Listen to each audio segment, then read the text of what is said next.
Salut, moi c'est Emmanuel Naweji. Je continue, aujourd'hui je conclue la série d'enseignements que je suis en train de faire sur comment influencer et vivre mieux en 2020. Mais je vais d'abord commencer par vous amener là où vous pouvez me trouver. Vous me trouvez sur emmanuelnaweji.com, ça c'est mon site internet ou mon blog et c'est bilingue, français et anglais. Ou bien vous me trouvez sur YouTube, Emmanuel T. Naweji. Vous me trouvez là-bas, vous trouvez aussi des vidéos aussi en anglais et en français. Alors aujourd'hui, je veux parler de la troisième partie de la série d'enseignement que je fais. C'est-à-dire, je veux parler de la nouvelle personne. C'est que tu dois devenir une nouvelle personne pour arriver à influencer et à vivre mieux en 2020. Et sûrement, bon, vous savez bien aimer, beaucoup de gens ils ont des services à l'église, ils ont des enseignements de 30 jours, 20 jours.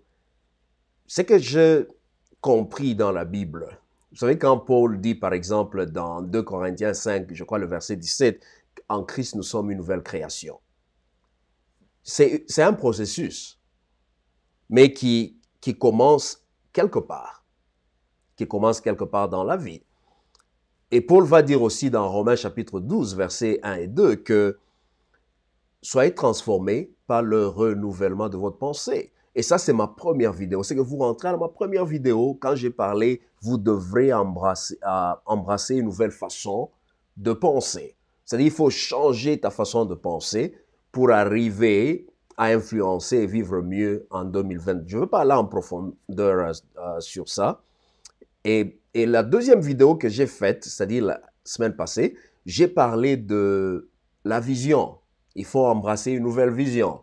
Et la vision, c'est la manière dont on perçoit la réalité. La réalité à propos de nous-mêmes, la réalité autour de nous, la manière dont on perçoit aussi les autres.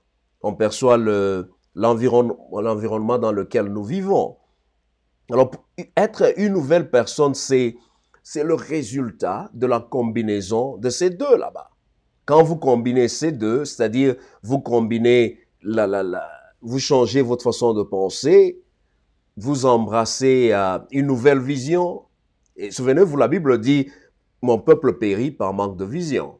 C'est quand on n'a pas de vision, on va périr, on ne va pas influencer, on ne va pas vivre mieux. En d'autres termes, vous embrassez de nouvelles valeurs. Vous savez, les nouvelles valeurs, les valeurs dans notre vie, ce sont ces éléments de notre vie, ou je peux dire les unités de base, qui forment même à la décision, qui composent notre... qui expliquent plutôt pourquoi on aime la couleur bleue par rapport à la couleur verte, pourquoi on aime faire les histoires de cette façon au lieu de notre façon. Ça, ce sont les valeurs. Et les valeurs, ce sont des valeurs, très souvent, c'est inné, pas vraiment inné, mais ce sont des valeurs que nous avons embrassées ou développées quand on était encore des petits enfants. C'est-à-dire l'environnement dans lequel tu étais un petit enfant de l'âge de 0 à peu près 17-18 ans. C'est ça qui définit tes valeurs. C'est ça qui explique pourquoi tu aimes ce que tu aimes maintenant. C'est ça qui explique pourquoi tu fais des erreurs que tu fais maintenant. Et je sais que la plupart d'entre nous, souvent, on parle de la possession. Oh, voilà, la personne est liée, ce sont des malédictions de famille. Très souvent, ce ne sont même pas des malédictions. Très souvent, c'est l'environnement dans lequel nous avons évolué.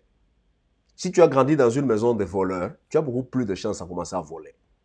Tu as grandi dans une maison de prostituées, il y a un grand risque pour que tu deviennes aussi prostituée. Si tu as vécu dans une famille qui est vraiment très désordonnée, tu as aussi beaucoup de chances à avoir le désordre dans ta vie. Vous comprenez? C'est ce que je veux dire ici. Alors, les valeurs sont très importantes. Parce que c'est ça qui fait que tu sois qui tu es aujourd'hui. Alors, il y a de ces valeurs qui sont' On n'est même pas conscient que ces valeurs sont là. Et ce sont de telles valeurs qu'il faut détruire pour devenir une nouvelle personne. C'est pourquoi on commence par changer la façon de penser, on commence par embrasser la vision que Dieu nous donne sur qui nous devons être. Et quand on fait ça, c'est qu'on est en train ou on a choisi de demeurer en Christ, en Jésus. Et demeurer en Jésus, ça ne signifie pas que tu passes tout le temps en prière. Ça signifie que tu développes une relation personnelle avec Dieu. Et c'est cette relation personnelle avec Dieu qui va continuer à créer la soif de Dieu, de la présence de Dieu. Et tu pries parce que toi et Jésus, vous êtes des grands amis. Vous comprenez? C'est que tu cherches Dieu, pas parce que tu as besoin de quelque chose, c'est parce que tu as besoin de Dieu. C'est parce que ta vie est ancrée en Jésus. Et quand ta vie est ancrée en Jésus, tu deviens une nouvelle personne. Les anciennes choses sont passées, les anciennes valeurs sont détruites. Et tu embrasses des nouvelles valeurs. C'est ça la transformation qu'on reçoit de Jésus. Et quand on est transformé, on commence à devenir une nouvelle personne. Et quand on devient une nouvelle personne, vous savez ce qui se passe? Ce qui se passe, c'est que notre façon de penser va changer. Nous aurons à embrasser une nouvelle vision. Nous aurons de nouvelles valeurs. Et par conséquent, nous avons une nouvelle façon de voir, de vivre avec les autres. C'est ce que je voulais dire, de voir les autres, non. De vivre avec les autres.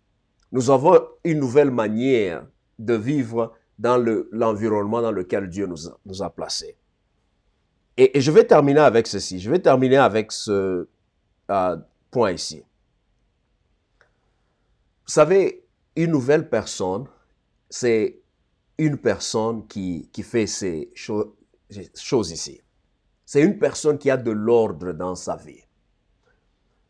C'est une personne qui comprend que dans toute sa vie, il y aura des gens qui...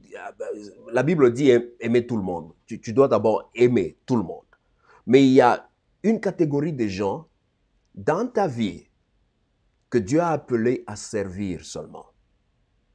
Tu connais tes priorités. Tu les aimes et tu les sers. Tu sais que Dieu t'a amené ces gens dans ta vie juste pour les servir.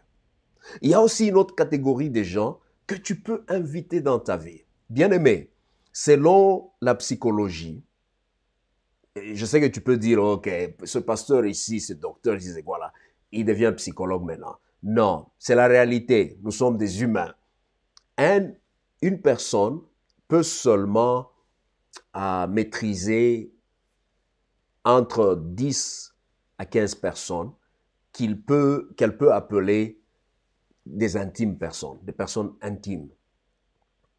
Tu ne peux pas avoir plus de 15 personnes que tu peux dire, ça c'est mon meilleur ami ou ma meilleure amie.